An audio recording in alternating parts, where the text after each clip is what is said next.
I spent this last school year working at the Delaware SPCA. I cleaned bowls, I scrubbed litter boxes, I walked dogs, all while keeping 2 washers and dryers going continuously with the endless mounds of towels and sheets and blankets that a shelter generates. Most of the staff assumed that I was just another volunteer. But when someone found out this was part of my community studies class at seminary, they'd invariably get this funny look on their face and say, "What does scooping kitty litter have to do with ministry?" What indeed? Well, in my mind, everything. My time at the Delaware SPCA was part of my ministry, which is rooted in my religion, which is shaped by my theology. Religion is about how we live and what we do every day. Service, particularly to those who are vulnerable, is part of my religion. And along with the pursuit of knowledge, integrity, and love, that's how I live. I do it because I believe in a creative energy or force in the universe that compels me to do good work for others.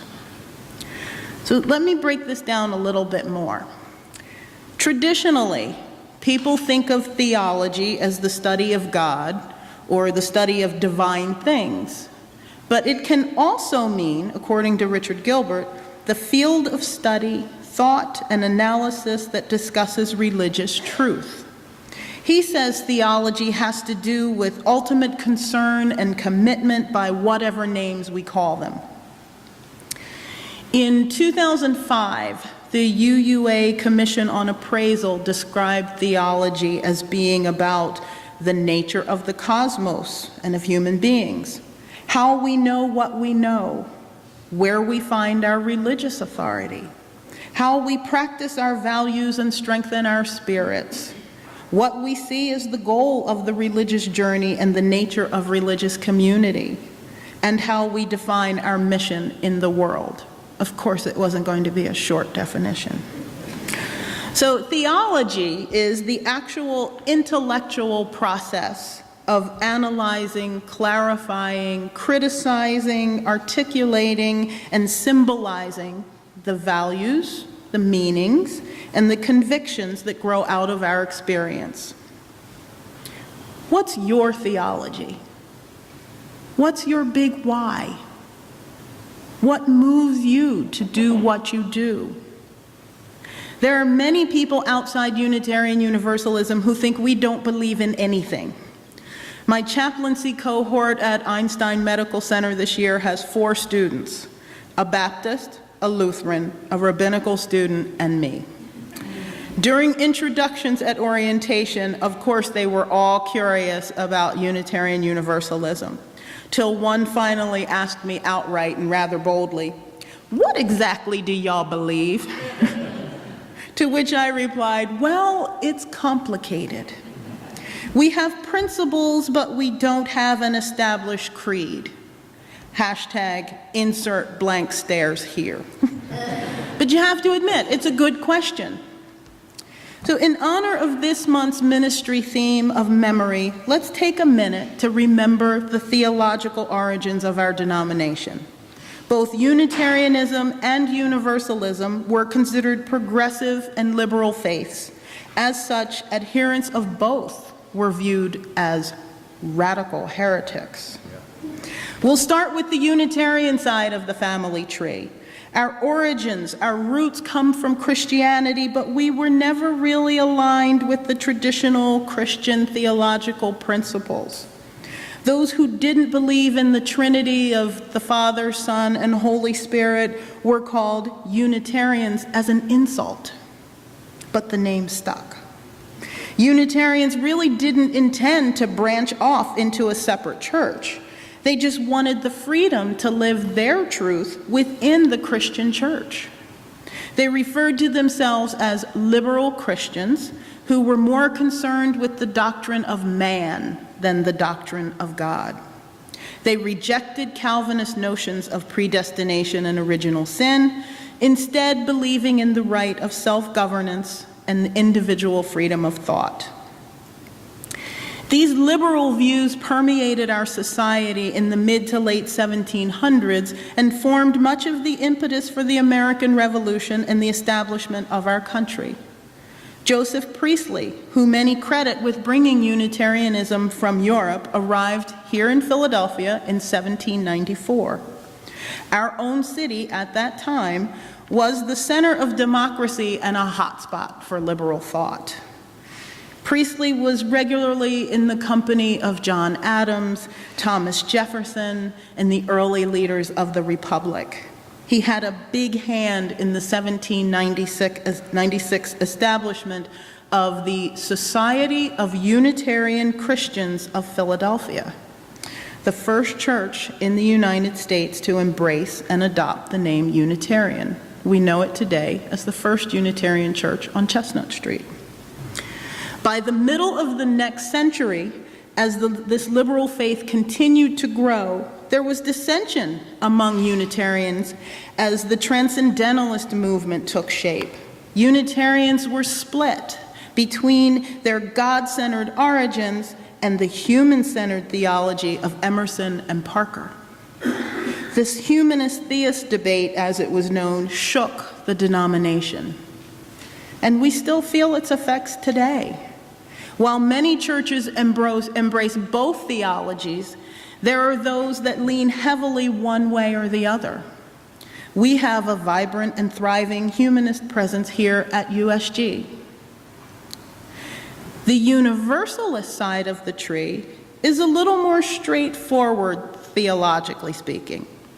Even though it too allowed for individual freedom of thought, Universalism as a denomination was rooted in the doctrine of universal salvation, that God is infinitely loving and merciful and would ultimately redeem everyone. They denied the notion that God damned sinners to burn eternally in hell. Comparing the two faiths, Thomas Starr King is famously credited as saying, "Universalists believe that God is too good to damn men. Unitarians believe that man is too good to be damned." So when Unitarianism and Universalism began talking about consolidation in the 50s, the big question centered around Christian theology. Would UUs be Christians? Would we be a biblical faith? Well, over the next 20 years or so, it became clear that we were much more theologically diverse than we ever imagined. It was about a whole lot more than whether we would be Bible-centered. In a 1963 report, the UUA identified 6 major veins of theology running through our congregations. And you probably know them all: Christian liberalism, deism, mystical religion, religious humanism, natural theism, and existentialism. Now, we could spend an entire sermon on each one, and maybe over the next 2 years, I'll do that. But what's important is that this report concluded that our liberal perspective was, and I would still add, is today, characterized by openness to different theological emphases which flourish in dialogue with one another. Within these perspectives, we have different views on the big questions I mentioned earlier. Where do we find our religious authority? Some would say from experience and reason. Others may find it in biblical scripture still, or from the writings of other faith traditions. UUs find meaning in many sources, including Buddhist, Hindu, Jewish, Muslim, pagan, and Christian teachings. What's our view of creation and of the cosmos? What about sin and evil? What about human nature?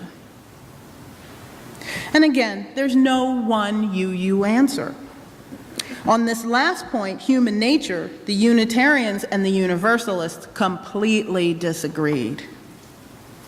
Reverend Dr. Tandeka, one of our most influential UU theologians, describes it this way. William Ellery Channing and the Unitarians affirmed an independent, disembodied mind, an autonomous self as the essence of human nature. Universalist Hosea Ballou affirmed an interrelational self, one in which the feelings of the human body co-determine the state of the human mind. Channing believed that human identity was completely discrete. For Ballou, it was embodied and thus communal, because the body cannot exist without environmental support.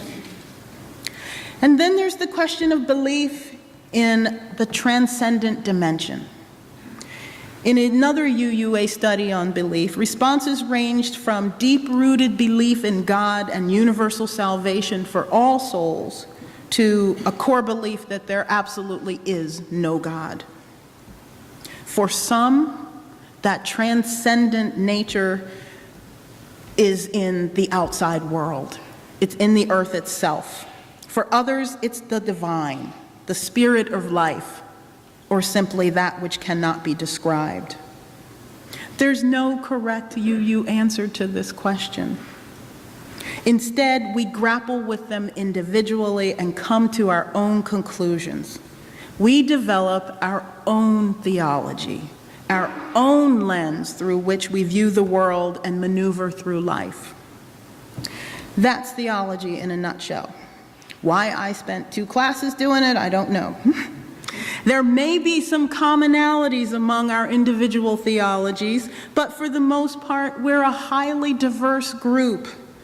So if the answer to my classmates' question, what do y'all believe, is, as some would say, UUs are allowed to believe anything they want, then what exactly is holding us together? Great religious thinkers, philosophers, theologians, and ministers have been pondering this question for years. There's an old joke that if you ask 3 Unitarians for an opinion, you'll get 5 answers. We've got a reputation for being a little heady when it comes to these issues. We think a lot. What should we call ourselves? Are we a religion or a movement? And by the way, for the record, I think we're both. What holds us together is religion, the practice of our theology. The word religion itself comes from the Latin religare, meaning to bind together. In its broadest sense, religion is that thing that ties us together. It's that core of ultimate meanings, values, and convictions out of which we live our lives. More than mere beliefs, which are intellectual constructs, religion is an existential construct that permeates the total life of the self. Our 7 principles have religious value and meaning for us as UUs. We may have individual principles that are tied to our identity as well. I believe in our UU principles. They're part of my religion. And as I mentioned earlier, I say openly that my individual religion is one of knowledge, integrity, service, and love. As UUs, we're bound together by our individual and collective belief in a force or power that calls us on and propels us forward, regardless of what you call it, God, nature, humanity, or that thing which has no name. Our belief that there is something binds us together. We're bound by our sense of commitment and interconnection to all living things, and by the realization that each of us is like one drop of water in a vast ecosystem. A drop that could gently quench the thirst of a tiny hummingbird and then be recycled to join with millions of other tiny drops to form a mighty river. Humans, hummingbirds, trees, rivers, and oceans, we're all part of that magnificent web of coexistence. We're bound together by our quest for true justice, for equality and freedom for everyone, regardless of the color of their skin, who they love, or where they were born. We know in our hearts that none of us is free until all of us is free. We're bound by a sense of hope and a firm belief that a better world is possible. We're bound by our faith in the ideal of beloved community. We may have different beliefs regarding God, sin, and human nature. We may be on different spiritual paths. But this I know for sure. We are bound together in the justice-focused, community-centered, Unitarian Universalist movement. A movement which is defined as an organized effort to promote or attain an end, or a group of people working together to advance their shared political, social, or artistic ideas. That's us. We are a movement. A group of people motivated by our individual theologies who are bound together and committed to the realization of our religious principles. So when we see that there's work to be done, we set aside our differences and come together in all our glorious theological diversity to fight oppression, inequality, and injustice, and do all we can to create a better world. We do it because it's the right thing to do. We do it because that's who we are. We've been doing it for years, for more than 150 years right here at USG, and we'll keep on doing it. We'll keep pressing forward, arm in arm, bound together in love. May it be so.